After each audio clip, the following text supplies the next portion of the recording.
554 acordos de não persecução penal e ainda permanecem 382 ações em andamento. Um país, e consequentemente sua Suprema Corte, só tem a lamentar que, mais uma vez na história republicana brasileira, se tenha tentado, como esse Supremo Tribunal Federal já reconheceu em 683 condenações e os próprios réus confessaram em outros 554 acordos de não persecução penal, um país e a Suprema Corte só tem a lamentar que na história republicana brasileira se tenha novamente tentado um golpe de Estado, atentando-se contra as instituições e a própria democracia, pretendendo-se a instalação de um estado de exceção e uma verdadeira ditadura. A sociedade brasileira e as instituições mostraram sua força, mostraram sua resiliência e, em que pese a lamentável manutenção de uma nociva, radical e violenta polarização política com tristes reflexos, todos nós, brasileiros e brasileiras, devemos afastar com todas as nossas forças e empenho a tentativa de qualquer quebra da institucionalidade. Mas, presidente, nesses momentos, a história nos ensina que a impunidade, a omissão e a covardia não são opções para a pacificação, pois o caminho aparentemente mais fácil, e só aparentemente, que é da impunidade, que é da omissão, deixa cicatrizes traumáticas na sociedade e corrói a democracia, como, lamentavelmente, o passado recente do Brasil demonstra. A pacificação do país, que é o desejo de todos nós, a pacificação do país depende do respeito à Constituição, da aplicação das leis e do fortalecimento das instituições. Não havendo possibilidade de se confundir a saudável e necessária pacificação com a covardia do apaziguamento, que significa impunidade e desrespeito à Constituição Federal e, mais, significa incentivo a novas tentativas de golpe de Estado. A missão desse Supremo Tribunal Federal é analisar as acusações oferecidas pela Procuradoria-Geral da República, a partir das provas produzidas segundo o devido processo legal, a ampla defesa, o contraditório, como foi verificado na presente ação penal e será detalhado no relatório. Existindo provas acima de qualquer dúvida razoável, as ações penais serão julgadas procedentes e os réus condenados. Havendo prova da inocência ou mesmo qualquer dúvida razoável sobre a culpabilidade dos réus, os réus serão absolvidos. Assim se faz a justiça. Esse é o papel do Supremo Tribunal Federal, julgar com imparcialidade e aplicar a justiça a cada um dos casos concretos, independentemente de ameaças ou coações, ignorando pressões internas ou externas. Lamentavelmente, no curso dessa ação penal, se constatou a existência de condutas dolosas e conscientes de uma verdadeira organização criminosa que, de forma jamais vista anteriormente em nosso país, passou a agir de maneira covarde e traiçoeira com a finalidade de tentar coagir o Poder Judiciário, em especial esse Supremo Tribunal Federal, e submeter o funcionamento da Corte ao crivo de outro Estado estrangeiro. Essa coação, essa tentativa de obstrução,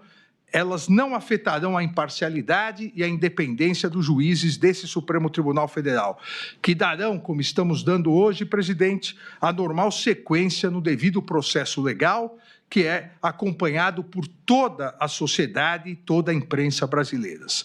Publicidade e transparência que não encontram paralelo em nenhuma corte do mundo. Nenhuma corte ou tribunal do mundo dá tanta publicidade e tanta transparência aos seus julgamentos como o Supremo Tribunal Federal. As instituições brasileiras são fortes e sólidas, e seus integrantes foram forjados no mais puro espírito democrático da Constituição de 1988.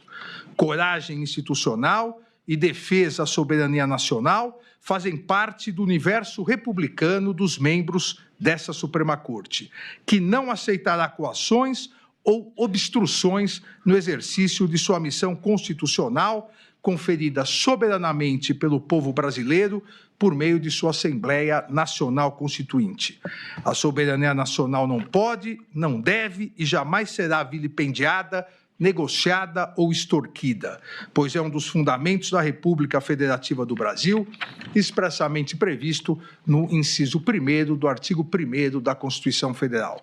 O Supremo Tribunal Federal sempre será absolutamente inflexível na defesa da soberania nacional e em seu compromisso com a democracia, os direitos fundamentais, o Estado de Direito, a independência do Poder Judiciário Nacional e os princípios constitucionais brasileiros. A independência judicial constitui um direito fundamental dos cidadãos, inclusive o direito a todos de uma tutela judicial efetiva e ao processo e julgamento por um tribunal independente e imparcial, pois não se consegue conceituar um verdadeiro Estado democrático de direito sem a existência de um poder judiciário autônomo para que exerça a sua função de guardião da Constituição e das leis. É um princípio inflexível da Constituição brasileira a independência do Poder Judiciário em defesa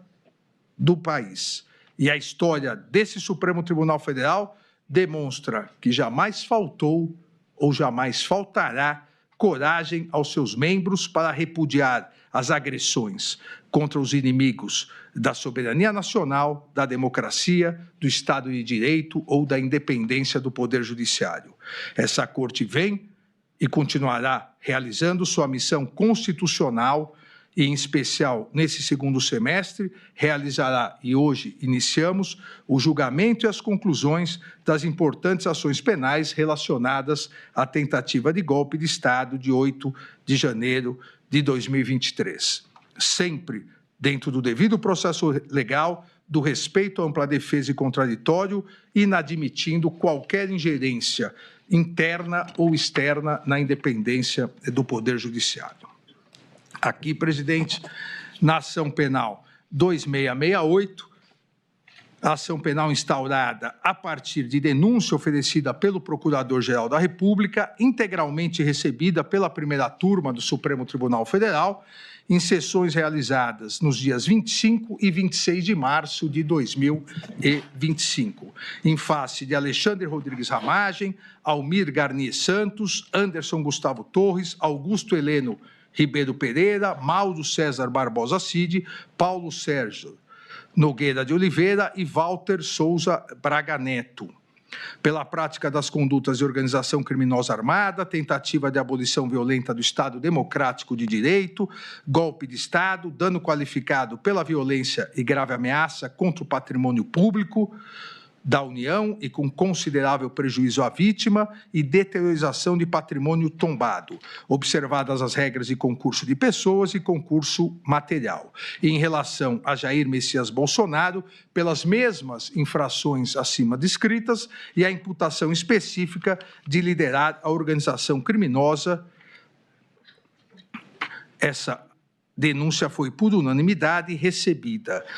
Transcrevo no relatório, presidente, a ementa que faço rápidas observações, principalmente porque foram as teses todas apresentadas pela defesa. Na ementa constou a inexistência de impedimento, suspeição ou de parcialidade do ministro relator e dos ministros Cristiano Zanin e Flávio Dino. O plenário dessa Suprema Corte pacificou que as alegações das defesas não caracterizam as situações legais que impediriam o legítimo exercício da jurisdição pelas autoridades arguidas. Item 2 da ementa, competência desse Supremo Tribunal Federal, por meio de sua primeira turma, a partir de 18 de dezembro de 2023, artigo 9º, inciso 1º, letra L do Regimento Interno do Supremo Tribunal Federal, para o processo e julgamento de todas as investigações, inquéritos e ações penais referentes aos atos antidemocráticos, milícias digitais, tentativa de golpe e atentado contra os poderes e instituições, inclusive aqueles ocorridos no dia 8 de janeiro de 2023. Item 3, absoluto respeito ao devido processo legal, inexistência de nulidades nas investigações da denúncia e no próprio procedimento realizado com base na Lei 8.038 de 1990. O devido processo legal configura dupla proteção ao indivíduo, atuando tanto no âmbito material, de proteção ao direito de liberdade, quanto no âmbito formal, ao assegurar-lhe paridade total de condições com o Estado persecutor e plenitude de defesa, direito à defesa técnica, à publicidade do processo, à citação, de produção ampla de provas, de ser processado e julgado pelo juiz competente, direito aos recursos, à decisão imutável e à revisão criminal. Item 4, inexistência de nulidade no prazo simultâneo para a apresentação das defesas prévias do artigo 4º da Lei 8.038 de 90.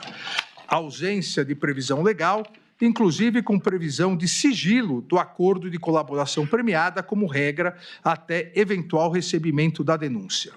Nos termos do artigo 4º, parágrafo 10A da Lei 12.850, de 2013, somente após a instauração da ação penal, em todas as fases do processo, deve-se garantir ao réu delatado a oportunidade de manifestar-se após o decurso do prazo concedido ao réu que o delatou. Inexistência de previsão legal para que a sustentação oral da defesa do colaborador naquela fase seja anterior à dos demais denunciados. Item 5.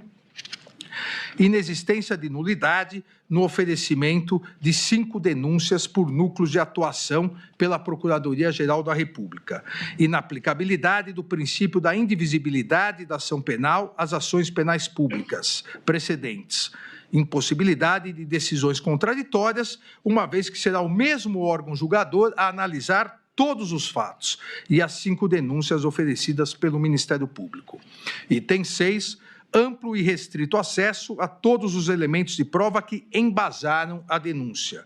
Os advogados devidamente constituídos, ainda durante a investigação criminal e logo após as medidas cautelares realizadas, tiveram várias vezes acesso à íntegra dos autos e dos documentos probatórios. As defesas tiveram acesso aos mesmos elementos probatórios utilizados pelo Ministério Público para o oferecimento da denúncia, cerceamento de defesa inexistente. Inexistência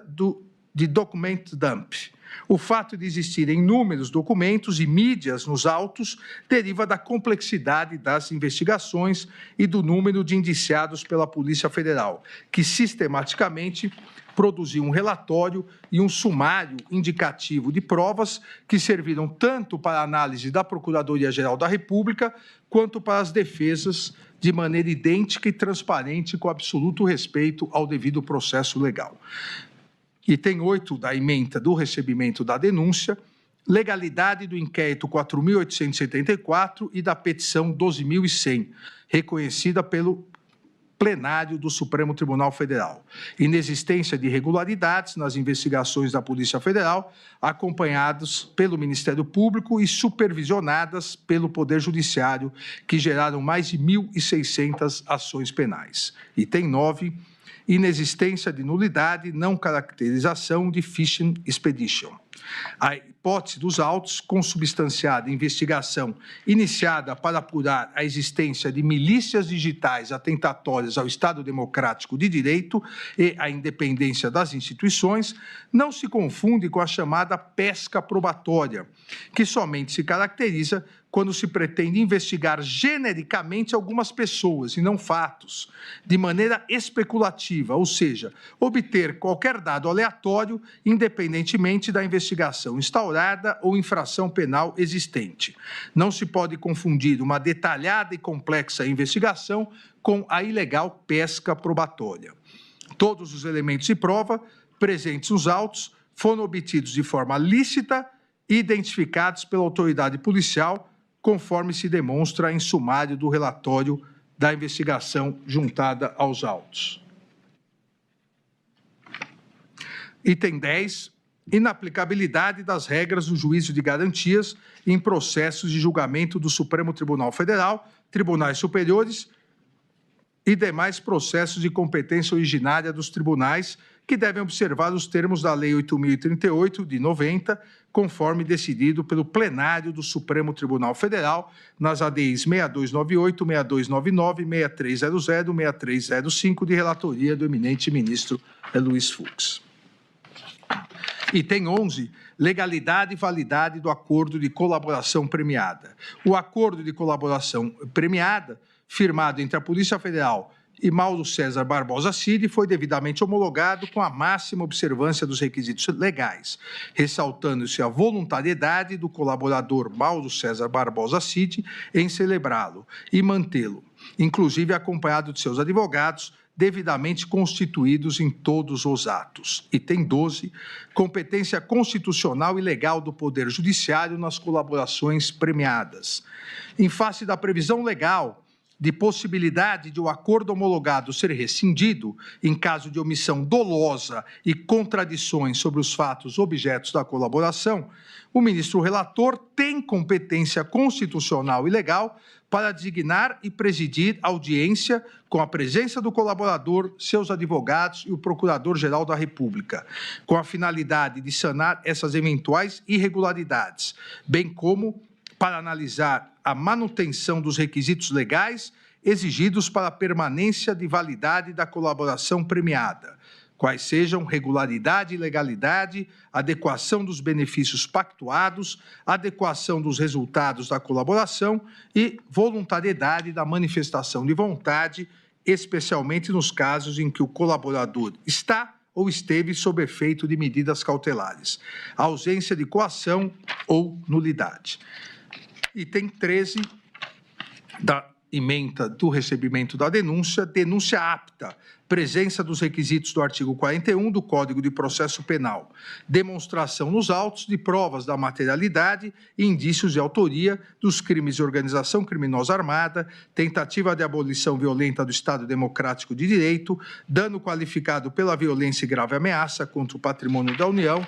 e considerável prejuízo para a vítima, deteriorização do patrimônio tombado, observadas as regras de concurso de pessoas e do concurso material. Inexistência de inépcia da denúncia, que expõe de forma compreensível e coerente os fatos e todos os requisitos exigidos, permitindo aos acusados a compreensão da imputação e, consequentemente, o pleno exercício de seu direito de defesa. Justa causa para ação penal. Item 14, justa causa para ação penal, provas de materialidade e indícios razoáveis e suficientes de autoria, produzidos de forma autônoma e independente da colaboração premiada pela Polícia Federal, além de outras provas corroborando as declarações do colaborador.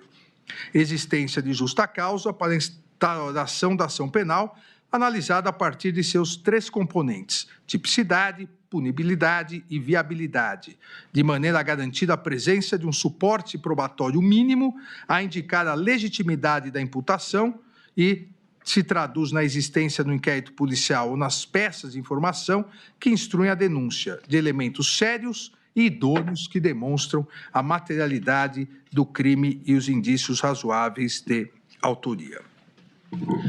Recebida a denúncia por unanimidade, nesses termos da ementa, todo o material probatório relacionado à investigação foi disponibilizado aos ministros da primeira turma em 11 de março de 2025, em HD externo. Posteriormente, em 18 de 7 de 2025, novamente foi disponibilizado a totalidade,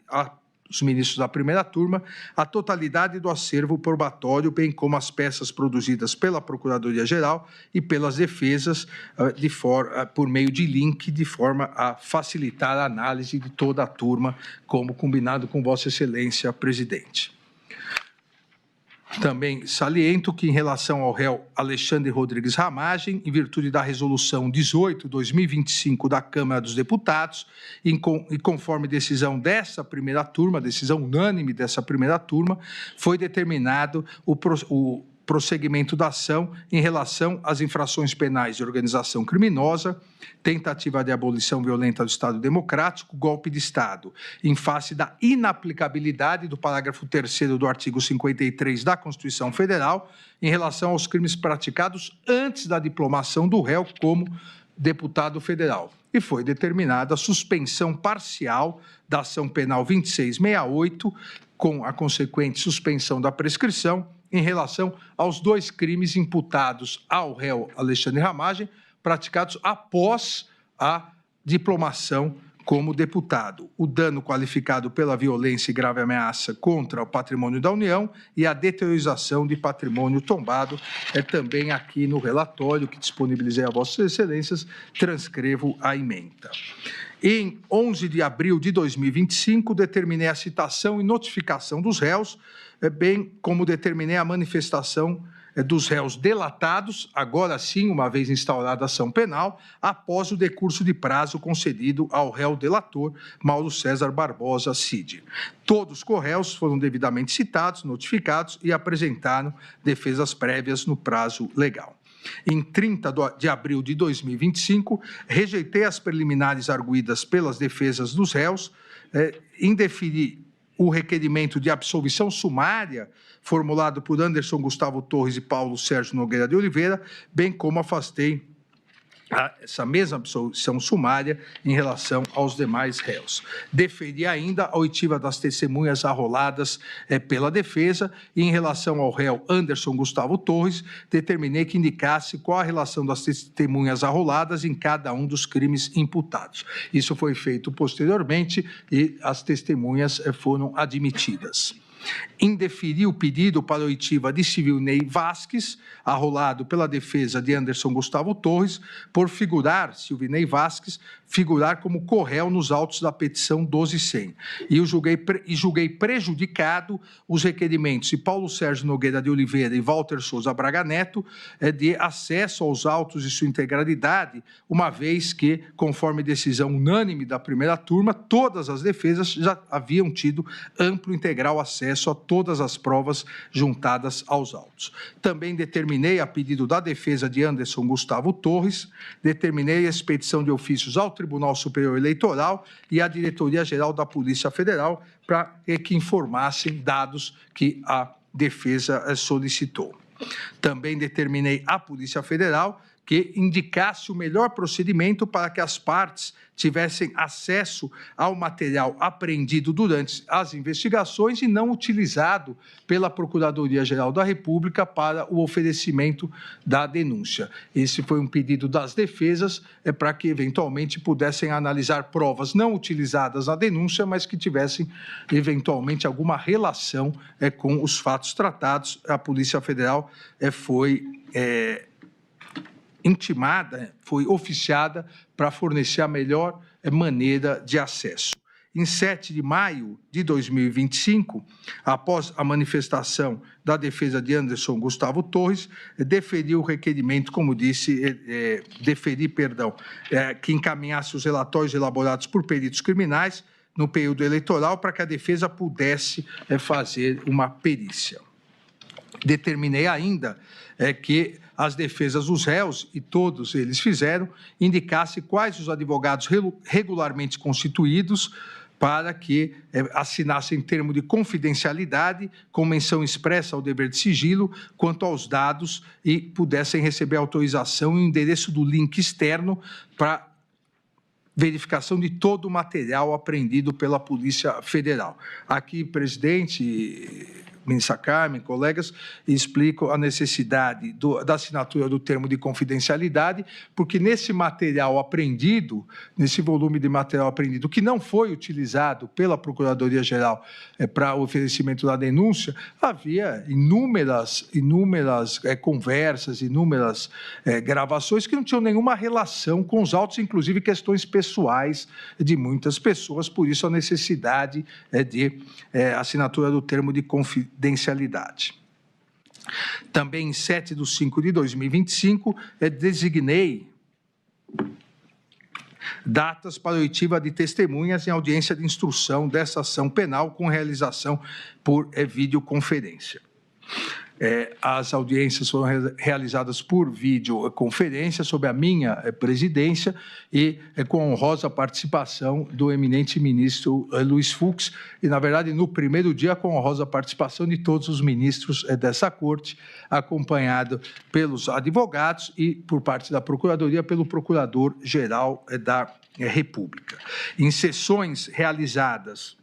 nos dias 19 de maio, 21 de maio, 22 de maio, 23 de maio, 26 de maio, 27, 28, 29 e 30 de maio e 2 de junho, foram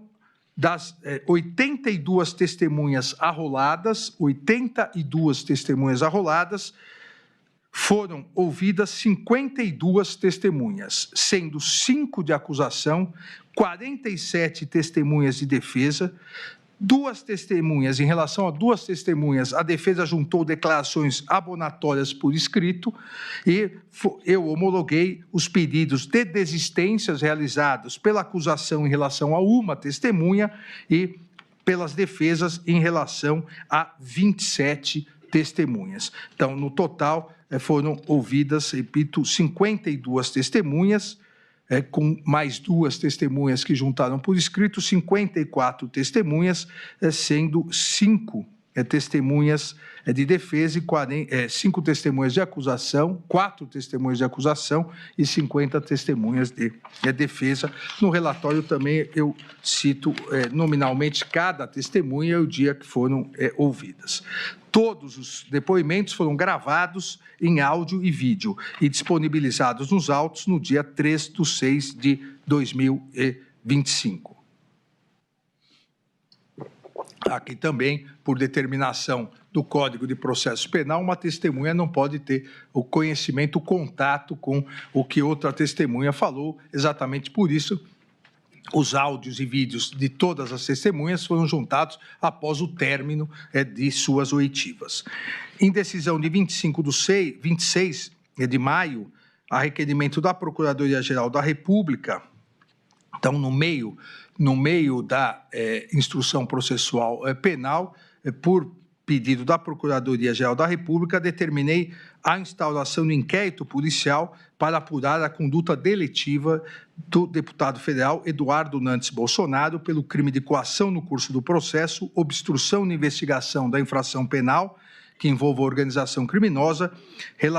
em virtude de coações e tentativa de obstrução à justiça realizadas em relação a essa ação penal 2668. Também no curso desse pedido, em virtude da tentativa de coação e obstrução da ação penal 2668, a pedido da Procuradoria-Geral, também determinei uma série de medidas cautelares. Entre os dias 9 de junho de 2025, às 14 horas, e 10 de junho de 2025, às 19 horas e 4 minutos, na sala de sessão da primeira turma do Supremo Tribunal Federal, foram interrogados todos os corréus, iniciando-se com o colaborador Mauro Cid e, na sequência, em ordem alfabética, os demais réus. Na mesma audiência do dia 10 de junho de 2025, encerrados os interrogatórios dos réus, determinei a intimação das partes para eventuais requerimentos e diligências complementares nos termos do artigo 402 do Código de Processo Penal e do artigo 10 da Lei 8.038 de 90, que rege o procedimento nos tribunais superiores. Os réus formularam requerimentos e diligências complementares e a Procuradoria-Geral da República informou não possuir diligências a serem produzidas. Em 17/6/2025, deferi o pedido para a realização de acariação entre o réu colaborador Mauro César Barbosa Cid e Walter Souza Braga Neto, pedido esse formulado pela defesa de Braga Neto. E também deferi a pedido da defesa de Anderson Gustavo Torres a realização de sua acariação com a testemunha Marco Antônio Freire Gomes. Autorizei a juntada de documentos requerida pelo réu Paulo Sérgio Nogueira de Oliveira, bem como autorizei a juntada de exames periciais a serem providenciados pela defesa do réu Anderson Gustavo Torres. ainda a pedido das defesas, determinei que o comandante da Marinha do Brasil informasse a data que foi expedida a diretiva relativa à Operação Formosa 2021 e que Google do Brasil informasse os dados do responsável pela inserção da minuta de decreto do golpe em domínio público. Todos os requerimentos e diligências que foram deferidos durante a instrução processual penal foram efetivamente realizados. Assim como todos os pedidos deferidos a pedido da Procuradoria-Geral da República com o oferecimento da denúncia, também todos os pedidos deferidos foram realizados. Em relação às defesas, da mesma maneira, em respeito ao devido processo legal e à ampla defesa, todas as diligências e requerimentos que foram deferidos durante a instrução processual foram efetivamente realizados. E faço aqui uma relação dos pedidos e das diligências solicitadas pelas defesas. Em decisão de 18 de junho de 2025,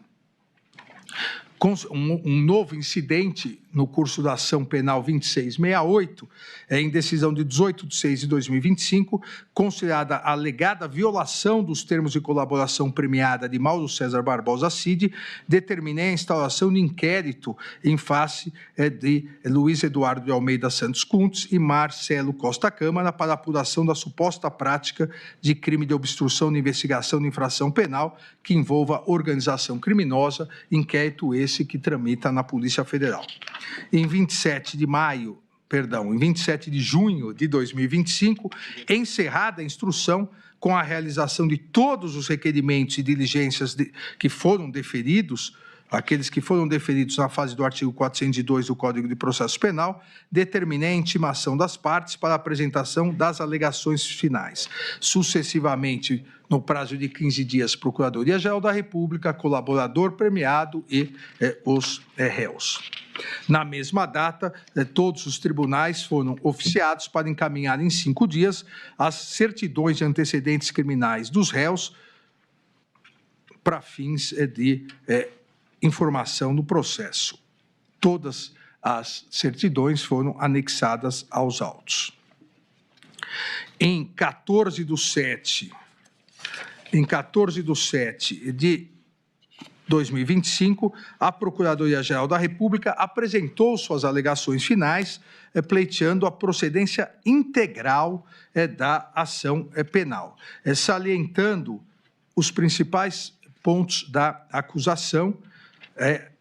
E aqui, presidente, tanto em relação à acusação quanto em relação à defesa,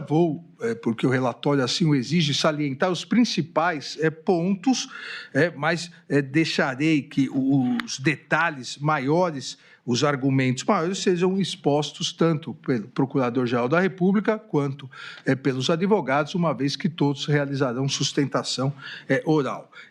Em relação à Procuradoria-Geral da República, os principais pontos da alegação final foram: 1. A estruturação e atuação de organização criminosa que teria ocorrido entre o período do meio do ano de 2021 e o início de 2023, com o claro intuito de promover a ruptura da ordem democrática no Brasil. A Procuradoria-Geral da República ressaltou que o grupo liderado por Jair Messias Bolsonaro e composto por figuras-chave do governo, das Forças Armadas e de órgãos de inteligência, estruturou e executou o plano progressivo e sistemático de ataque às instituições democráticas, com a finalidade de prejudicar a alternância legítima de poder nas eleições de 2022 e minar o livre exercício dos demais poderes constituídos, especialmente do Poder Judiciário. Ainda salientou a Procuradoria-Geral da República que a organização criminosa liderada pelo ex-presidente da República, em conjunto com integrantes do alto escalão de governo e de setores estratégicos das Forças Armadas, estruturou e mobilizou de forma sistemática gentes, recursos e competências do Estado brasileiro à revelia do interesse público, para propagar narrativas enganosas, assim como para provocar a instabilidade social e defender medidas autoritárias, a afronta, afirmou a Procuradoria-Geral da República, a legalidade constitucional, teria por objetivo a permanência ilícita de Jair Messias Bolsonaro no comando do poder, com o intuito de enfraquecer as instâncias públicas em clara negação do princípio da alternância democrática, da soberania popular e do equilíbrio entre os poderes. A Procuradoria-Geral da República, em relação às preliminares suscitadas pelas defesas dos réus sobre incompetência para julgamento do feito, arguição de suspeição e impedimento, violação ao duplo grau de jurisdição e falta de acesso às provas dos autos, a Procuradoria-Geral da República ressaltou que todas essas alegações já haviam sido superadas pela primeira turma desse Supremo Tribunal Federal no momento do recebimento da denúncia. Especificamente, em relação à alegação de defesa de Anderson Gustavo Torres, suscitando a nulidade do depoimento dos comandantes das Forças Armadas, sobre o argumento que teriam sido impropriamente induzidos na fase investigativa, a Procuradoria-Geral da República refutou a alegação, destacando que não houve qualquer irregularidade. Também em relação à alegação do réu Jair Messias Bolsonaro de nulidade da citação, uma vez que ocorreu durante a sua internação hospitalar, a Procuradoria-Geral da República rebateu a alegação, salientando a presença do réu em todos os atos da instrução e acompanhado de seus advogados regularmente constituídos.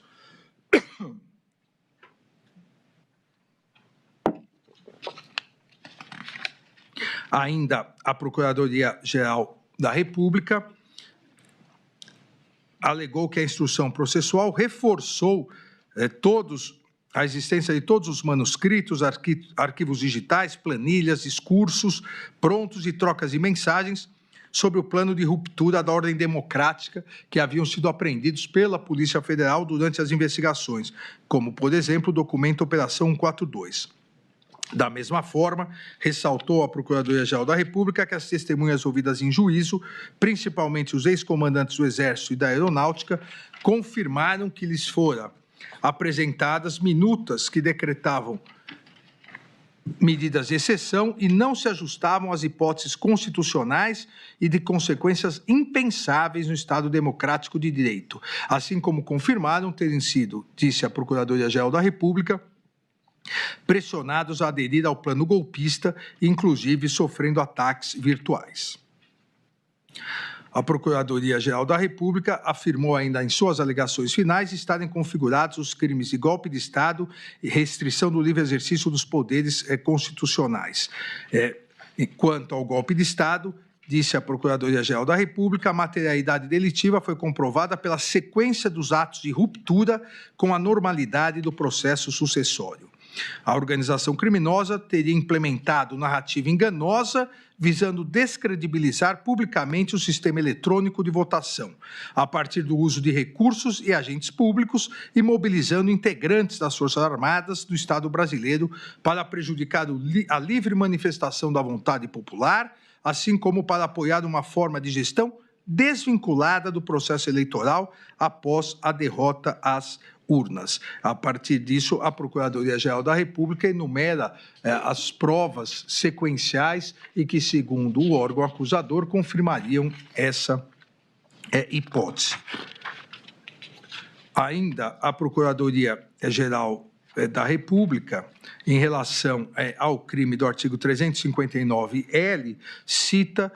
passa a fazer uma cronologia a partir do dia 7 de setembro de 2021, de pronunciamentos na esplanada dos ministérios e na Avenida Paulista, inclusive salientando que o réu Jair Messias Bolsonaro incitou publicamente a animosidade contra o Poder Judiciário e seus integrantes. Ressalta ainda a Procuradoria-Geral da República que o protocolo da denominada representação eleitoral para a verificação extraordinária, questionando a integridade das urnas eletrônicas, com o intuito criminoso de intensificar a reação popular negativa em face da justiça eleitoral brasileira, consta nesses pronunciamentos. Afirmou ainda a existência de documentos sobre ações militares de monitoramento baseadas em plano de neutralização das autoridades públicas. a Operação Punhal Verde-Amarelo, o qual, afirma a Procuradoria-Geral da República, foi impresso nas dependências do Palácio do Planalto, visando restringir o exercício dos poderes constitucionais. Destacou ainda que o plano chegou ao seu ápice executório com a Operação Copa 2022 e que somente não foi concluída em virtude da não adesão do alto comando do Exército às minutas de exceção. Procuradoria-Geral da República cita a minuta do golpe, cita a participação do alto comando do Exército para impedir a concretização do golpe, descreve a execução do plano Punhal Verde-Amarelo, descreve as ações da denominada ABIN paralela para atingirem autoridades em exercício nos poderes constitucionais, e, paralelamente, para enfraquecer o sistema eletrônico de votação e facilitar a deposição do novo governo, como também etapas executórias do plano para obtenção do golpe de Estado. Procuradoria-Geral da República, também em suas alegações finais, afasta a aplicação do princípio da consunção ou absorção para os crimes previstos no artigo 359-L e 359-M do Código Penal, atentar contra as instituições e tentativa de golpe de Estado, uma vez que, afirma a Procuradoria-Geral da República, uma vez que a ofensa simultânea aos bens jurídicos não afasta a ocorrência de dois crimes autônomos. Ressaltou que, apesar dos crimes estarem inseridos no mesmo capítulo do Código Penal e coincidam na função geral de tutela da ordem constitucional democrática, os objetos de proteção não se confundem, pois o artigo 359-L criminaliza a tentativa de abolir o próprio Estado democrático de direito mediante a restrição de exercício dos poderes constitucionais. Já o artigo 359-M criminaliza o ato de tentar depor o governo legitimamente constituído, mesmo que se mantenha, ao menos formalmente, a estrutura democrática. Também apresentou as provas que entende suficientes para as condenações pelos crimes de dano e deteriorização do patrimônio tombado, artigo 163, e o artigo 62 do Código, ambos do Código Penal, que foram um resultado final da empreitada delitiva ocorrida no dia 8 de janeiro de 2023, salientando que nos atos antidemocráticos realizados no dia 8 de janeiro de 2023, os apoiadores do líder da organização criminosa, Jair Messias Bolsonaro, munidos de artefatos de destruição, avançaram sobre a Praça dos Três Poderes em marcha organizada. Os apoiadores invadiram o Senado Federal, invadiram a Câmara dos Deputados, o Palácio do Planalto e o Supremo Tribunal Federal,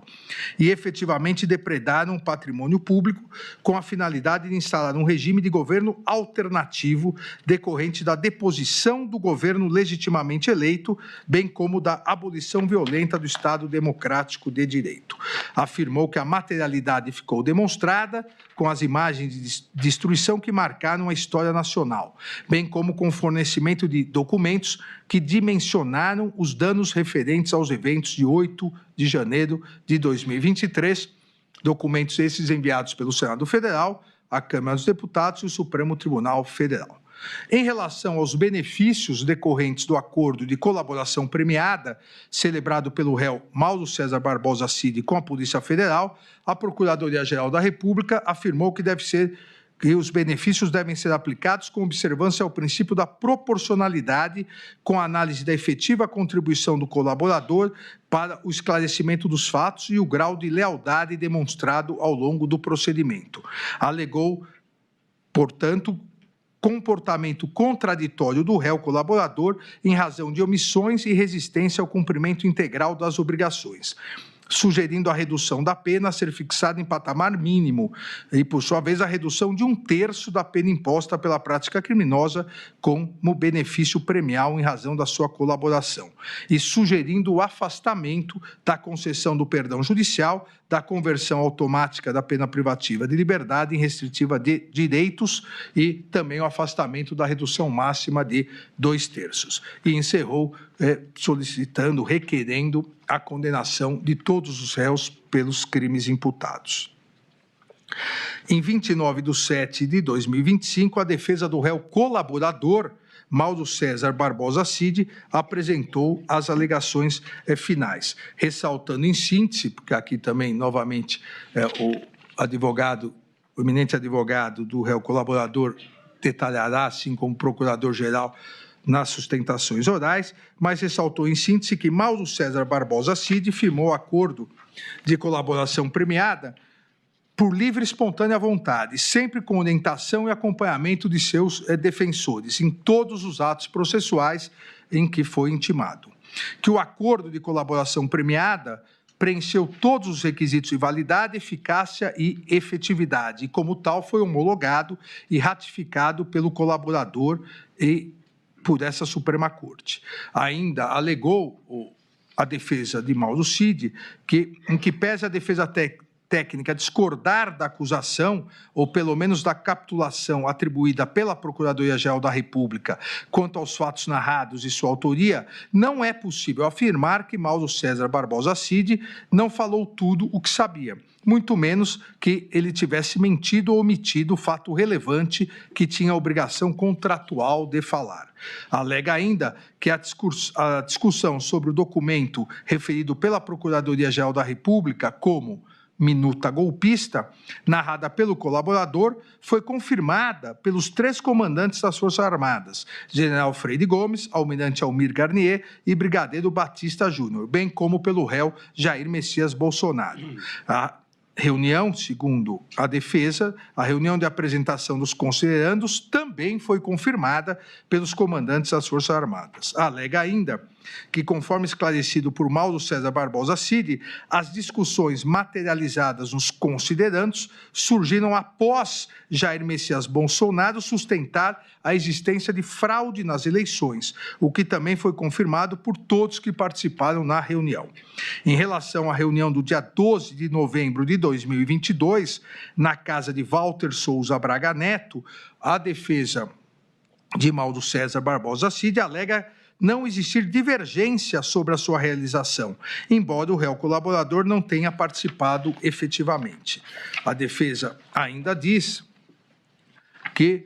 no que diz respeito à solicitação de dinheiro a Walter Souza Braga Neto, também não haveria controvérsia, havendo divergência tão somente em relação à sua efetiva entrega, uma vez que Mauro César Barbosa Cid afirma ter recebido uma sacola de vinho, enquanto Walter Souza Braga Neto nega ter entregado os valores. Ainda afirma a defesa que a Procuradoria-Geral da República, em uma linha muito tênue entre a realidade e a deslealdade processual, utiliza-se de todas as informações e provas colhidas a partir da colaboração premiada, ancorando nela a base de toda a sua acusação, sustentando ao final da instrução em suas razões que o colaborador não merece o prêmio ajustado no acordo. Afirma a defesa que, à luz da decisão proferida pelo eminente ministro relator, em 23 de novembro de 2024, de forma clara e direta, teria sido reiterada a rigidez e eficácia do acordo de colaboração premiado firmado por Mauro César Barbosa Cid, e não há qualquer fato superveniente ou juridicamente relevante capaz de infirmar tal reconhecimento, e que seria inaceitável que o colaborador fosse agora surpreendido com um pedido absolutamente desarrazoado pela Procuradoria-Geral da República, no sentido de revisar unilateralmente os benefícios pactuados. Afirma que nenhuma prova foi produzida em juízo contra Mauro César Barbosa Cid e nenhuma testemunha descreveu qualquer conduta típica dolosa, acessória ou contributiva do réu colaborador. A defesa de Mauro César Barbosa Cid afirma que ele não participou de reuniões golpistas, não ordenou, não incentivou qualquer ato de violência, não promoveu ruptura institucional e não se reuniu para planejar golpes de Estado. E diz que as provas produzidas em sede policial desmentem a acusação em relação ao réu colaborador Mauro César Barbosa Cid. No final, além de pedir a absolvição, dizendo que há um excesso acusatório, pede também a manutenção integral dos benefícios previstos no acordo de colaboração premiada. Em 13 de agosto de 2025, todas as defesas dos corréus apresentaram suas alegações finais. A defesa de Alexandre Ramagem Rodrigues apresentou os seguintes principais argumentos. Segundo a narrativa apresentada pela Procuradoria-Geral da República, o crime tipificado no artigo 2º da Lei 12.850 se perpetuou para além da diplomação, razão pela qual pediu também a suspensão desse crime. Alegou a ausência de prova das imputações em relação ao réu Alexandre Ramagem Rodrigues, uma vez que ele não teria participado de construção e disseminação de narrativa de fraude eleitoral, não haveria uso indevido de estrutura estatal para fins políticos e também não participou de interferência em órgãos de controle e persecução. Afirma a sua defesa que os elementos de informação amealhados pela acusação não se confundem com o standard probatório necessário à condenação de Alexandre Ramagem Rodrigues. Diz que, embora a Procuradoria-Geral da República tenha afirmado que o documento Presidente TSE informa.docx, criado em 10 de julho de 2021, revelaria que Alexandre Ramagem Rodrigues teria se aprofundado em argumentos falaciosos sobre o resultado eleitoral de 2018, questionando a credibilidade do Tribunal Superior Eleitoral para a contagem dos votos, a Procuradoria-Geral da República teria desconsiderado que o texto se limitou a reproduzir manifestações públicas de Jair Messias Bolsonaro. Ainda a defesa de Alexandre Ramagem afirma que o texto apresentava argumentos para a adoção do denominado voto auditável ou voto impresso, tema que à época integrava a pauta do Congresso Nacional. Em relação ao documento Bom Dia Presidente.docx, a defesa de Alexandre Ramagem aponta que os pontos apresentados integram o teste público de segurança das urnas, regulamentado pela Resolução TSE 23.673, de modo que não pode ser considerado um ilícito ou evidência de indevida utilização na estrutura do sistema de inteligência brasileiro para fins antidemocráticos. No que diz respeito ao documento PR Presidente, a defesa de Alexandre Ramagem aponta que o texto aponta ilegalidades que, no entendimento do réu, estariam sendo cometidas no âmbito de inquéritos policiais referentes à instauração dos inquéritos, violação do sistema acusatório e escolha de delegados pelo STF sem distribuição. O texto contém, também segundo a defesa, anotações pessoais e privadas e não possui qualquer relação com o eventual descumprimento infundado de ordens judiciais. Sobre ainda o texto Presidente.docx, a defesa de Alexandre Ramagem afirma que o seu conteúdo diz respeito a considerações que refletem manifestações públicas já emitidas por Jair Messias Bolsonaro, não sendo possível afirmar que o réu Alexandre Ramagem Rodrigues municiava o ex-presidente de argumentos para atacar autoridades públicas. Com base na prova testemunhal produzida nos autos, a defesa diz que é possível concluir que Alexandre Ramagem Rodrigues, de fato, utilizava uma sala no Palácio do Planalto, mas para atender várias pessoas, não apenas o presidente da República, e que não haveria prova nos autos para concluir que era um hábito frequente ou com dia específico suas audiências com o presidente da República. Os documentos juntados aos autos pela defesa, segundo ela mesma, demonstram que Alexandre Ramagem Rodrigues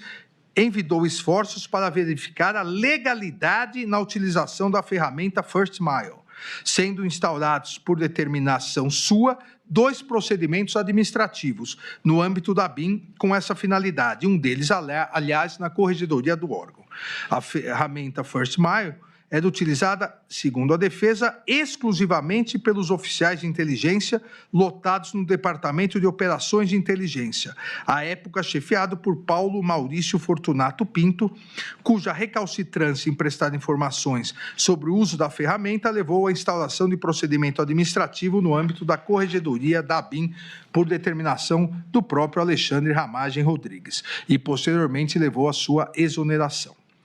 Ainda alega a defesa que a Procuradoria-Geral da República cometeu grave equívoco ao afirmar que teriam sido identificados logs de entrada de Alexandre Ramagem no sistema a partir de 15 de maio de 2019, antes mesmo de sua posse como diretor-geral, e apenas um mês após o início de uso da ferramenta. Pois as datas a que se refere a Procuradoria-Geral da República, segundo a defesa, não dizem respeito a logs de entrada no sistema, mas sim a entrada do réu nas dependências físicas da ABIN. Também alega não poderem ser utilizados nesses autos as conclusões da autoridade policial no relatório final da PET 11.108, tornadas públicas em 18/6/2025, pois não submetidas ao contraditório e à ampla defesa. Alega não haver indícios ou provas que ações ilícitas empreendidas por servidores da ABIN tenham decorrido de ordem proferida pelo réu Alexandre Ramagem. Que os monitoramentos atribuídos pela acusação ao réu se referem a um punhado de informações disponíveis na internet, atividades que foram apresentadas pela autoridade policial como atividade de inteligência. Ainda o réu Alexandre Ramagem, em sua defesa, alega que o relatório da PET 11.108 deixou de delimitar ou conceituar o que seriam atividades de inteligência, e boa parte dos monitoramentos mencionados no aludido relatório final não guardam relação de pertinência com o objeto dessa ação penal. Ainda diz que a anotação de Alexandre Ramagem sobre consultar a Advocacia Geral da União não é idêntica àquela imputada a Augusto Heleno e não procede a acusação de que o réu propôs que fosse utilizada a estrutura da Advocacia Geral da União com a finalidade de impedir o cumprimento de decisões judiciais. No que diz respeito à imputação da utilização da ABIN para investigar servidores da Receita Federal, Alexandre Ramagem Rodrigues, em reunião com as advogadas de Flávio Bolsonaro, foi contrário, diz a defesa, a essa utilização. Também afirma a defesa não ter ocorrido qualquer atuação do réu no sentido de postergar o deslinde de processo administrativo disciplinar. Em relação ao delito do artigo 2º da Lei 12.850, a denúncia omissa, diz a defesa, quando ao fato de Alexandre Ramagem Rodrigues já ter sido exonerado do cargo de diretor-geral da ABIN em 30/3/2022. Também em relação aos delitos do artigo 359-L e 359-M, diz a defesa que fere a lógica e a razoabilidade a tentativa de imputar ao réu qualquer responsabilidade por tão graves condutas que, segundo a Procuradoria-Geral da República, seriam de abolir as estruturas democráticas, impedindo o funcionamento de um poder legislativo para o qual acabara de ser eleito, e pede a absolvição. A defesa de Almir Garnier Santos também apresentou os seguintes principais pontos de argumentação: que as alegações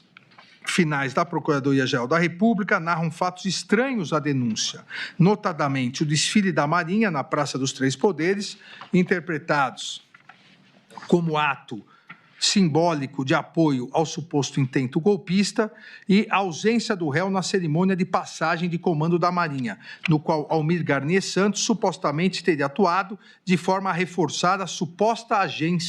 agenda golpista. Afirma a defesa que isso configura mutatio libelli. Também afirma que a colaboração premiada de Mauro César Barbosa Cid está viciada por responsabilidade do colaborador, de modo que deve ser decretada a invalidade das suas declarações. Continua afirmando não haver provas que permitam, com a certeza necessária, estabelecer uma condenação penal e uma conexão direta entre as condutas imputadas por Almir Garnier Santos e os atos de 8 de janeiro de 2023. A ausência de provas concretas que estabeleçam uma conexão direta entre as condutas deve levar à absolvição. Também afirma que a ausência de criação de risco proibido, pois os atos imputados se inscrevem no legítimo exercício da liberdade de expressão política. Continua a defesa de Almir Garnier Santos, dizendo que há quebra do nexo causal,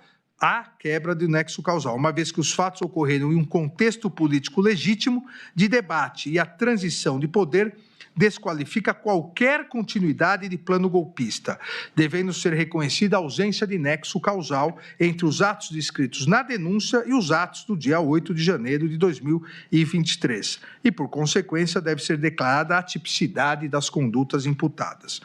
Ainda a defesa de Almir Garnier Santos afirma que os fatos narrados na denúncia se limitam em relação a Almir Garnier Santos à participação do acusado em duas reuniões realizadas nos dias 7 de dezembro e 14 de dezembro de 2022, bem como a assinatura de uma nota publicada no dia 11 de novembro de 2022, que foi assinada pelos 3 comandantes das forças. Quanto à nota, a defesa diz que as informações colhidas na instrução processual foram claras ao revelar que a sua publicação não ocorreu a mando do então presidente da República, Jair Messias Bolsonaro, e que se tratava de ato destinado a apaziguar o país. As reuniões dos dias 7 e 14 de dezembro de 2022, afirma a defesa de Almir Garnier, foram conhecidas apenas após as investigações se iniciarem, razão pela qual não possuem qualquer relevância na cadeia causal imaginada pela Procuradoria-Geral da República, uma vez que não tinham capacidade de causar qualquer interferência, dada a sua natureza privada. Ainda a defesa diz que, quanto às mensagens endereçadas por Walter Souza Braga Neto, nas quais determina um interlocutor que elogia Almir Garnier Santos, não há nos autos qualquer prova que evidencie a materialização dessa ordem, como publicações ou vídeos com a intenção de influenciar quem quer que seja. Diz ainda a defesa que até mesmo o desfile de tanques realizado no dia 10 de agosto de 2021, bem como a troca de comando, realizada no dia 5 de janeiro de 2023, não possuem relevância na cadeia causal que integra os acusados dos atos de 8 de janeiro de 2023, seja como elemento determinante dessa relação, seja como fato capaz de incrementar um risco anteriormente criado. E continua a defesa afirmando que as provas produzidas sobre a reunião do dia 7 de dezembro demonstram apenas que Almir Garnier e o general Freire Gomes foram convocados pelo presidente da República por meio do ministro da Defesa para comparecerem ao Palácio do Planalto, ocasião que lhe foram apresentados considerando. Foi informado, contudo, que, diz a defesa, que o assunto estava em estudo e, ao final, a reunião foi encerrada sem qualquer manifestação ou posicionamento. Ainda afirma que, no confronto entre os depoimentos de Batista Júnior e Freire Gomes, deve prevalecer o depoimento deste último, uma vez que é corroborado por duas evidências relevantes, a nota divulgada pela Marinha e o depoimento do almirante Olsen, ambos negando qualquer mobilização de tropas. Por outro lado, o depoimento de Batista Júnior, que é o único a afirmar que as tropas foram colocadas à disposição, não conta, segundo a defesa, com qualquer outra prova que o sustente. Ainda continua a afirmar que a acusação não se desincumbiu do dever de especificar concretamente a participação de Almir Garnier Santos na reunião e em sua adesão ao plano golpista e, consequentemente, pede a absolvição por todas as imputações. A defesa de Anderson Gustavo Torres também apresentou esses principais argumentos. O Supremo Tribunal Federal é incompetente para processar e julgar o presente caso. Ainda que se reconheça a competência da Suprema Corte, a defesa diz que a atribuição é do plenário e não da primeira turma. Ainda afirma ter ocorrido cerceamento de defesa em razão da omissão da apuração da indexação da minuta do golpe no Google, uma vez que o Google Brasil respondeu não poder identificar o responsável pela inserção por não hospedar o conteúdo, limitando-se a indexar páginas de terceiros, e que a defesa requereu esclarecimentos técnicos complementares indeferidos pelo ministro relator por sua suposta impertinência. Ainda alega cerceamento de defesa em razão do indeferimento da realização de diligência junto à Meta, WhatsApp, relacionadas à obtenção de registros de chamadas de voz e vídeos realizadas via WhatsApp por Fábio Augusto Vieira e Robson Cândido da Silva em 8 de janeiro de 2023 e de metadados de mensagens e arquivos eventualmente trocados pelo mesmo aplicativo. A defesa de Anderson Torres continua em suas alegações, dizendo que a Procuradoria-Geral da República não expôs o fato criminoso com todas as suas circunstâncias, deixando de atender o comando do artigo 41 do Código de Processo Penal. Segundo a defesa, a peça acusatória imputa a Anderson Torres 4 condutas distintas. A live, realizada em 29/7 de 2021, reunião ocorrida na data do 5/7 de 2022, uso indevido da máquina estatal, especialmente da Polícia Rodoviária Federal, para beneficiar Jair Messias Bolsonaro entre o primeiro turno e o segundo das eleições de 2022 e suposta omissão imprópria enquanto exerceu o cargo de secretário de Segurança Pública do Distrito Federal, em janeiro de 2023. Diz a defesa que, em relação à live de 29/7 de 2021, o réu foi convocado a participar pelo presidente e sua fala foi aproximadamente de 4 minutos, em que somente leu, seguindo a orientação de sua assessoria. Sobre a reunião ministerial do 5 de julho de 2022, a defesa diz que o réu, em fala de aproximadamente 5 minutos, limitou-se a sugerir que os demais ministros tornassem públicas as ações e políticas conduzidas por suas pastas. No que diz respeito à imputação de instrumentalização da Polícia Rodoviária Federal para comprometer a lisura do segundo turno das eleições presidenciais de 2022, alega a defesa que não houve repasse e utilização dos boletins de inteligência pela Polícia Rodoviária Federal, que eventuais encontros e conversas mantidos entre Anderson Torres e Marília Ferreira de Alencar eram absolutamente naturais e compatíveis com as atribuições institucionais de ambos, que em relação à reunião institucional ocorrida em 19/10 de 2022, na sede do Ministério da Justiça, a alta cúpula da Polícia Federal presente na reunião,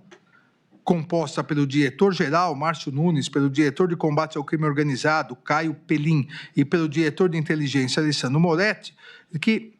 foi ouvida nessa ação penal, a alta cúpula, e foi categórica ao afirmar que jamais houve naquela reunião ou em qualquer outra, qualquer determinação, orientação ou sugestão ilícita oriunda do então ministro da Justiça, Anderson Gustavo Torres. Ainda diz a defesa que o depoimento de Batista Júnior foi no sentido que não teve certeza da participação de Anderson Gustavo Torres em qualquer reunião. E o depoimento de Freire Gomes foi no sentido de que nunca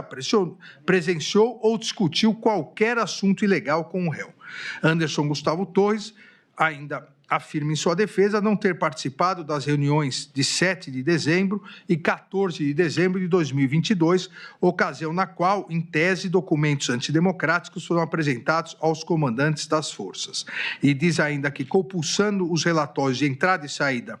do Palácio da Alvorada, entrevê-se que Anderson Torres, Freire Gomes e Batista Júnior, diz a defesa, jamais estiveram presentes no mesmo local e horário. Ainda afirma a defesa que a minuta discutida na reunião de 7 de 12 de 2022 não corresponde ao documento apreendido na residência, em sua residência.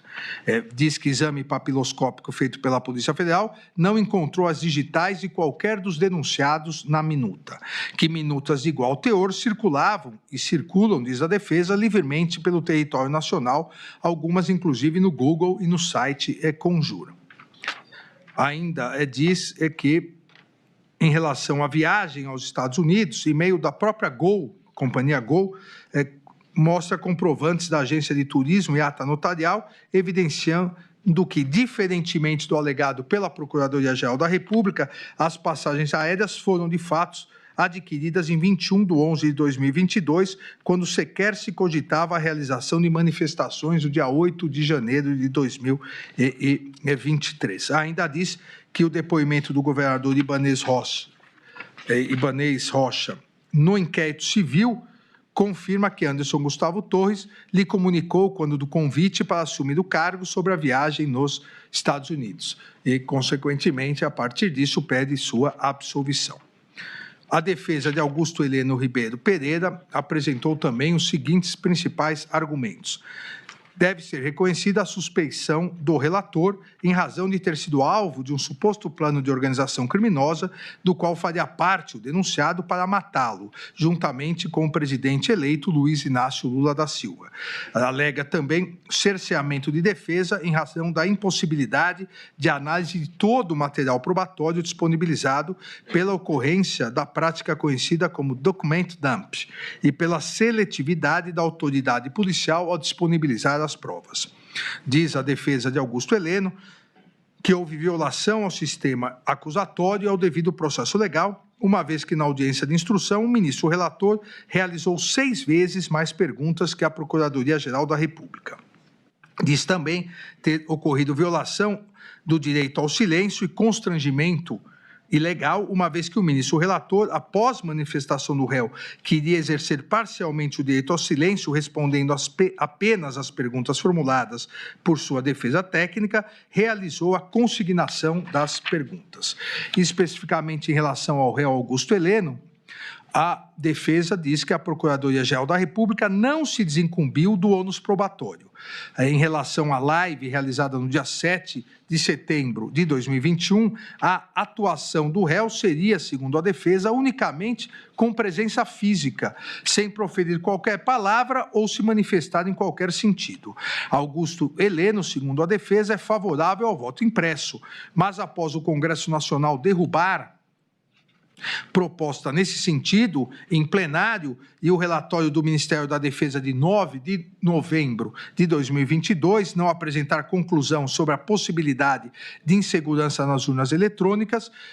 não houve qualquer manifestação do réu sobre isso. E também alega que é uníssona a constatação do afastamento do réu Augusto Heleno do réu Jair Messias Bolsonaro após o ingresso do, entre aspas, centrão no governo, de modo que não se pode imputar ao réu o papel de conselheiro de Jair Messias Bolsonaro. Diz também a defesa de Augusto Heleno que, na reunião ministerial de 5 de julho de 2022, as palavras de Augusto Heleno sobre a utilização da BIM para acompanhar o que os dois lados vão fazer foram transparentes, públicas e com a convicção de que estavam dentro de suas competências referentes à inteligência de Estado. A defesa afirma ainda que a intenção do réu, de fato, fosse infiltrar agentes da ABIN nas campanhas eleitorais, tal ação seria impossível pela absoluta falta de tempo para que esse tipo de medida fosse efetivada, conforme corroborado pela testemunha Christian. Augusto Heleno Ribeiro Pereira também, afirma a defesa, não despachou com o diretor-geral da ABIN sobre discursos de desinformação. Sobre as expressões, entre aspas, o que tiver que ser feito tem que ser feito antes das eleições. Se tiver que dar um soco na mesa, é antes das eleições. Se tiver que virar a mesa, é antes das eleições, ditas por Augusto Heleno, na reunião ministerial de 5 de julho de 2022, a defesa disse que o réu não se referiu a qualquer medida antidemocrática. Em relação à agenda apreendida, trata-se, diz a defesa, na verdade, de uma caderneta para anotações pessoais, com cronologia incerta, contendo assuntos que não eram compartilhados com ninguém.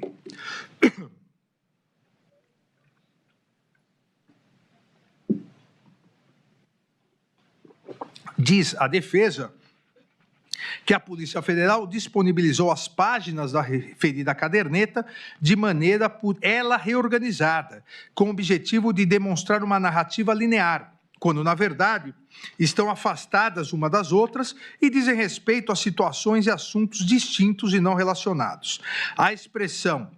entre aspas, é válido continuar a criticar a urna eletrônica, diz respeito, segundo a defesa, a uma posição pessoal do réu. O réu, segundo a defesa, não elaborou um manual para descumprimento de decisão judicial por meio da Advocacia Geral da União. No que diz respeito ao tópico sobre reunião de diretrizes estratégicas, os subtítulos caracterizariam orientações para uma futura campanha eleitoral e que foram redigidos antes da metade do mandato, o que também, segundo a defesa, foi manipulado pela autoridade policial. Não são verdadeiras, diz a defesa, as alegações de que o réu teria politizado o Gabinete de Segurança Institucional. Ainda diz a defesa de Augusto Heleno que a menção feita nas razões finais da acusação à reunião ocorrida entre o presidente da República, seu filho, senador Flávio Bolsonaro, e duas advogadas é descabida. E quando o réu percebeu que o assunto da reunião não dizia respeito ao GSI, pediu licença e se retirou sem implementar nenhuma providência. Augusto Heleno, também segundo sua defesa, nunca tratou da Operação Punhal Verde e Amarelo no Palácio do Planalto ou fora dele, e não tinha conhecimento do conteúdo da operação. A defesa ainda diz que Augusto Heleno não foi convidado e não compareceu às reuniões nos meses de novembro e dezembro no Palácio Alvorada e no Ministério da Defesa. Em relação ao acampamento em frente ao quartel-general do Exército, em Brasília, diz a defesa que o réu nunca lá esteve e nem compareceu a qualquer outro acampamento. Tampouco se manifestou favoravelmente a esse tipo de acampamento em suas redes sociais. O réu, continua a defesa, o réu não teve qualquer participação nos eventos de 8 de janeiro de 2023 e após a sua exoneração no GSI, em 31/12 de 2022, não teve qualquer contato com os servidores do órgão. Além disso, toda a sua diretoria foi exonerada na mesma ocasião. A frase, entre aspas, ladrão não sobe a rampa, diz a defesa, não evidencia que o réu tenha atuado no sentido de impedir a transição democrática de poder. Não há qualquer prova de que o réu tenha participado da ABIN paralela, havendo indicação, por outro lado, de que teria sido, inclusive, monitorado, diz a sua defesa. O réu jamais tratou com qualquer pessoa sobre reunião, minuta ou parecer de cunho golpista. Também afirma a defesa não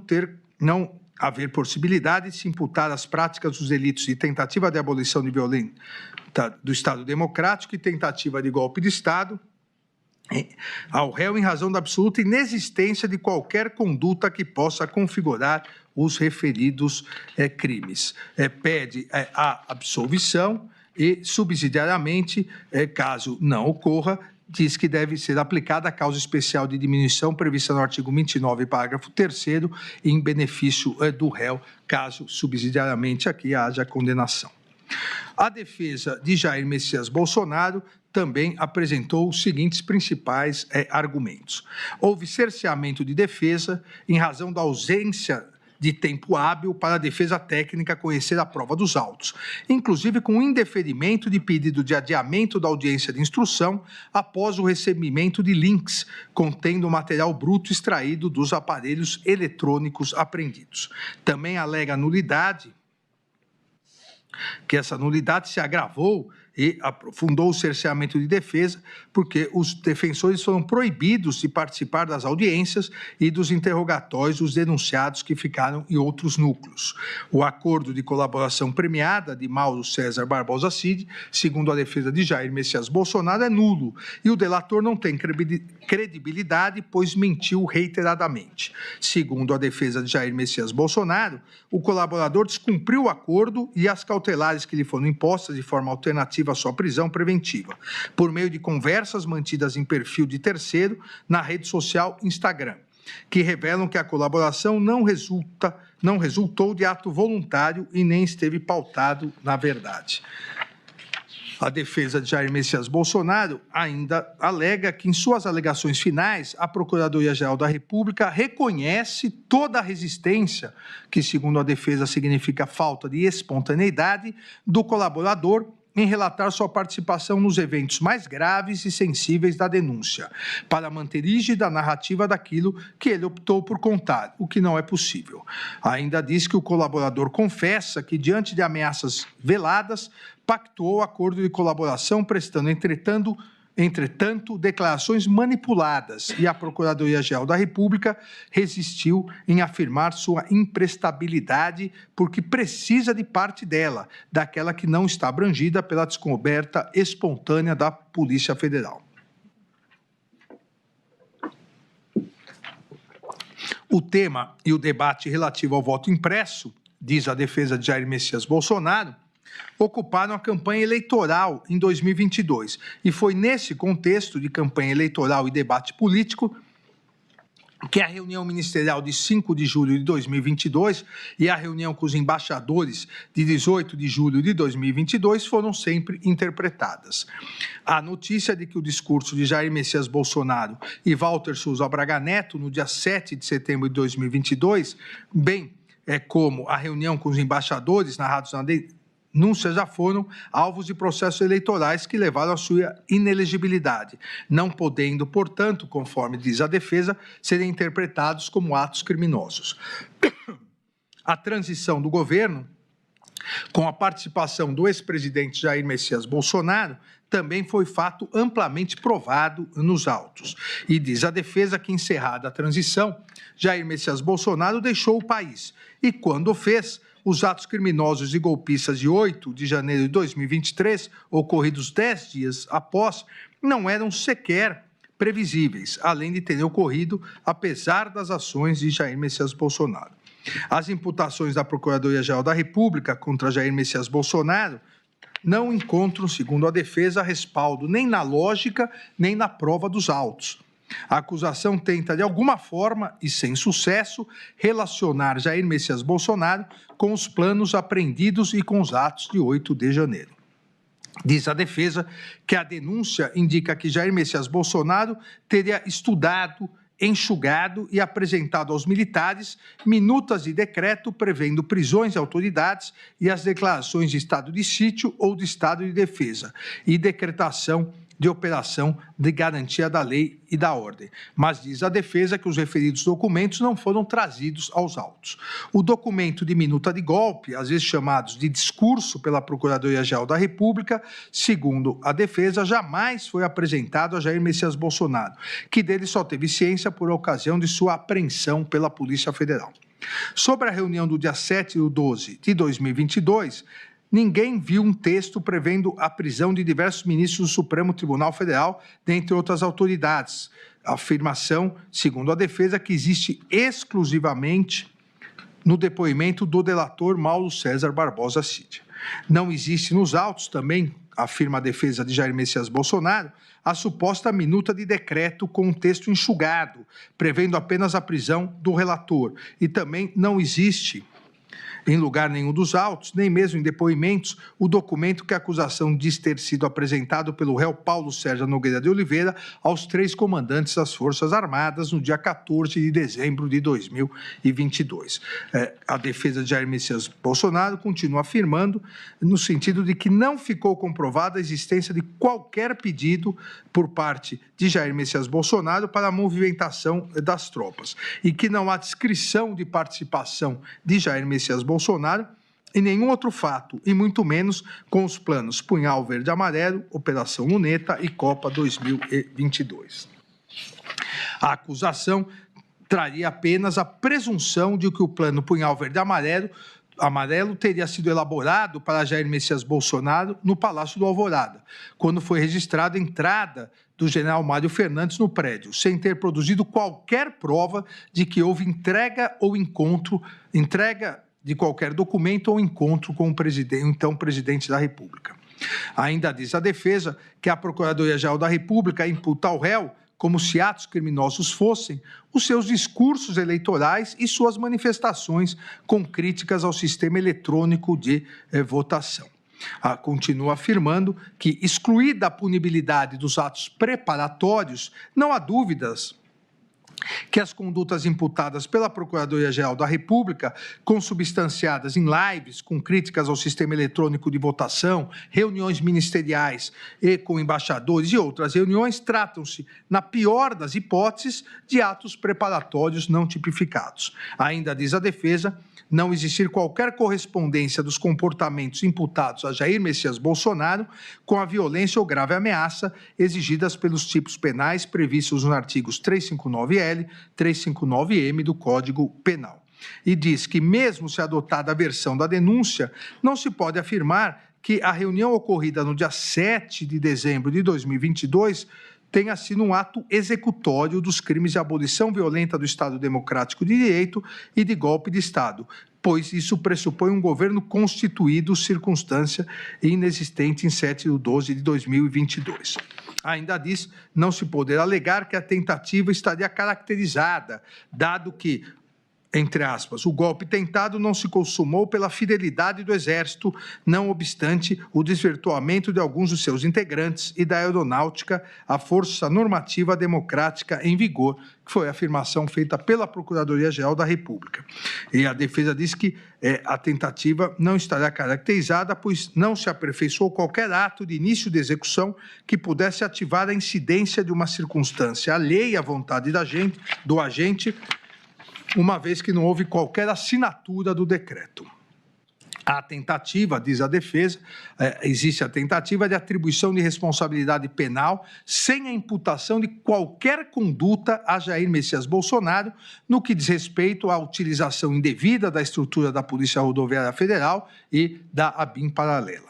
No que diz respeito aos atos de 8 de janeiro de 2023, também a defesa de Jair Messias Bolsonaro diz não ser possível falar, como pretende a Procuradoria-Geral da República, em participação por instigação em crimes multitudinários. A estrutura governamental, então instalada no Palácio do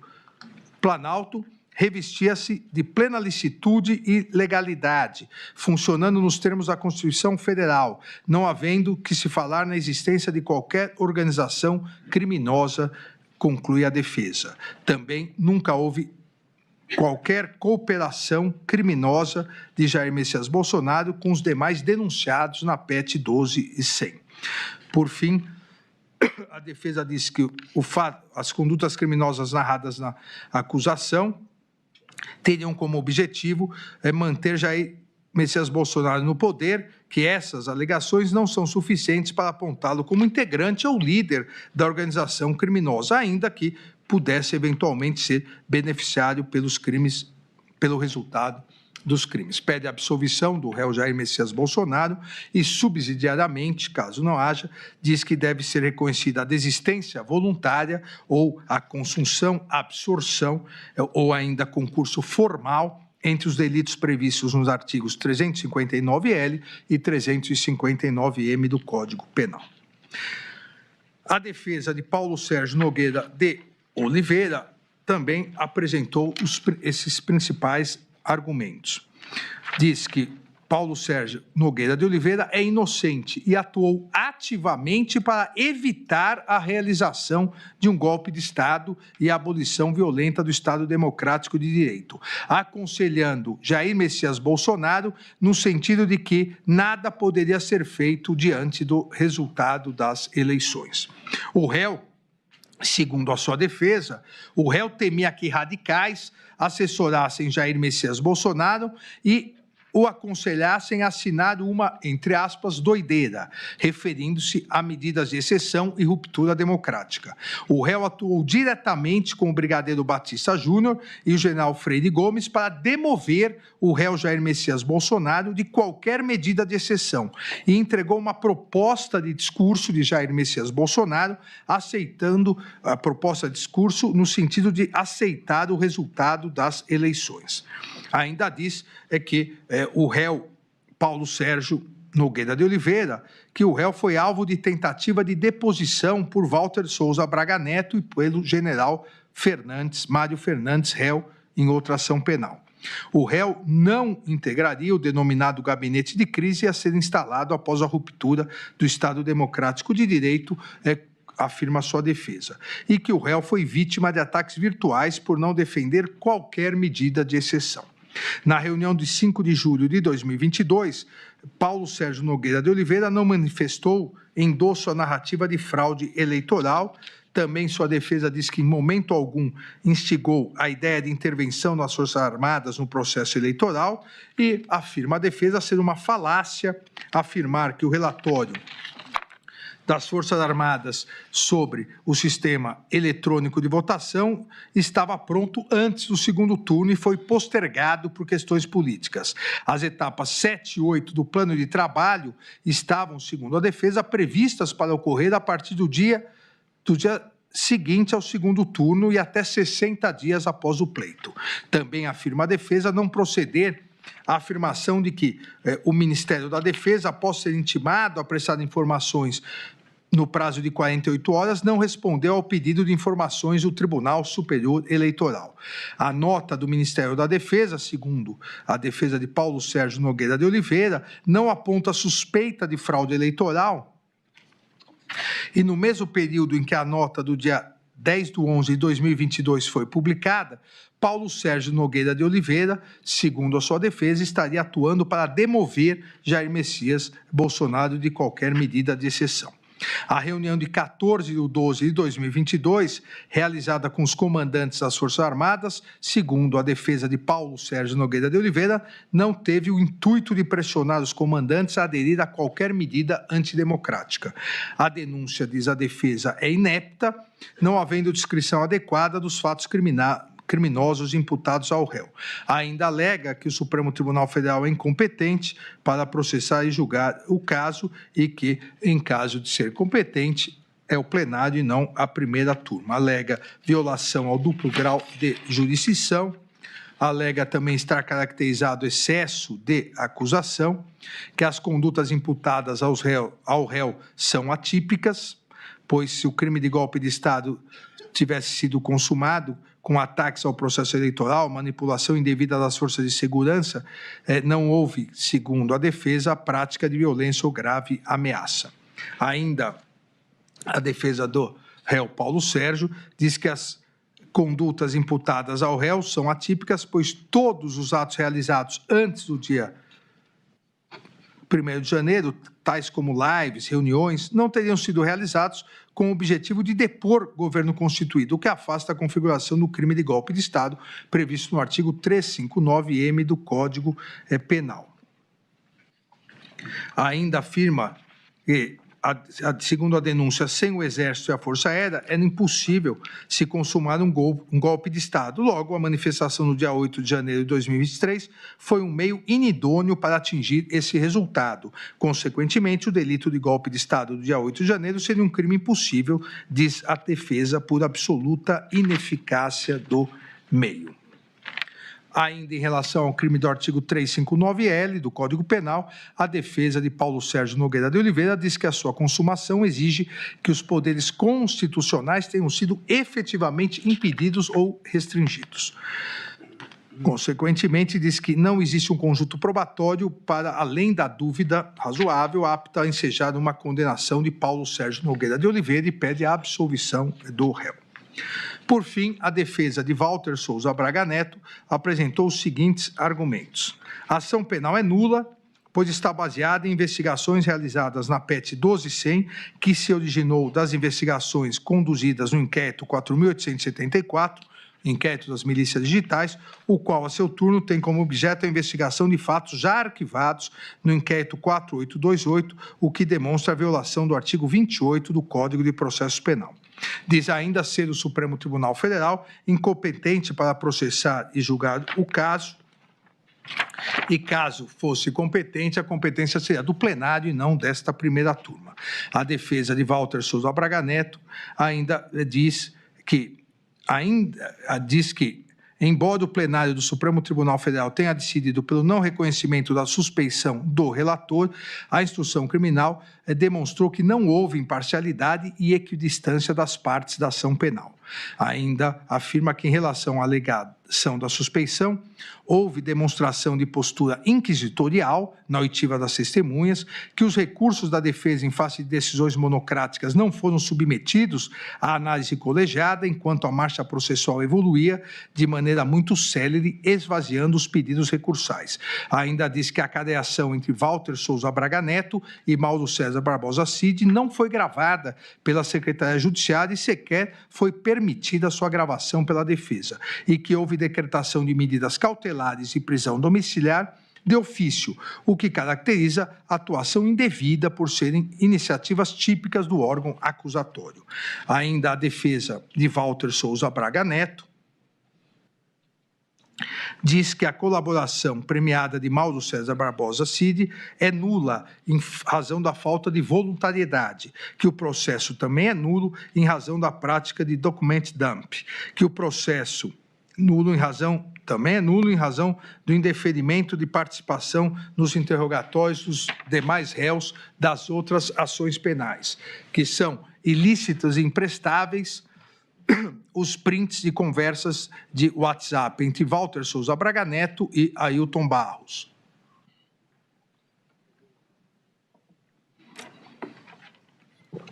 Que o processo é nulo a partir da cariação